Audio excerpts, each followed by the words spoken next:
farmer was known by all of his neighbors and friends as someone who never seemed to be satisfied with the harvest.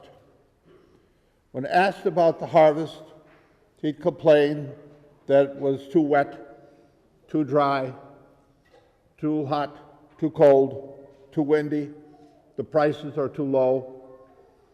And one year he had the absolute perfect best harvest you could imagine, with a bunker crop that would set a record, and the prices were high, the best they could be.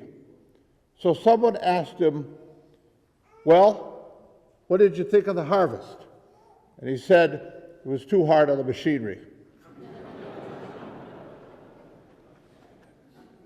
It's a reminder to us, that story, of what Jesus tells us in the gospel today, to go and tell others about the gospel, about our faith, about things we've seen, that the blind see, the deaf hear, lepers are cleansed, the lame can walk, and the good news is preached to the poor. We are called to be people who bear the good news, who carry it to others. It's not that we have to stand on street corners or go out into the desert as John the Baptist did, but we proclaim that good news every day.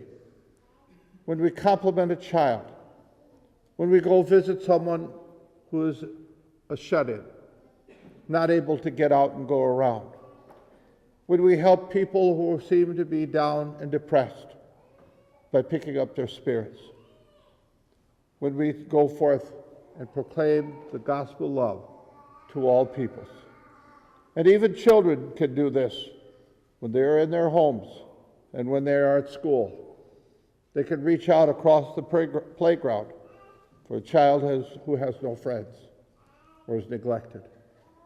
Every time we do those things, we're proclaiming the good news of God. We're bringing joy and an uplifting spirit to all the people that are around us.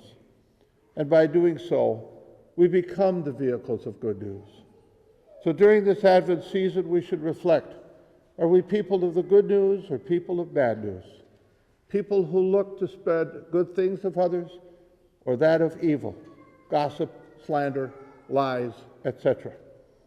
It is for us to constantly rejoice ourselves in the living presence of God.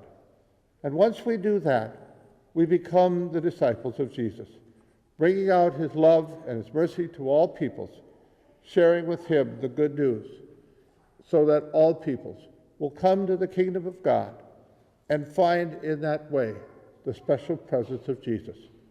When we do that, we are people who spread the good news. We are the true disciples of the Lord.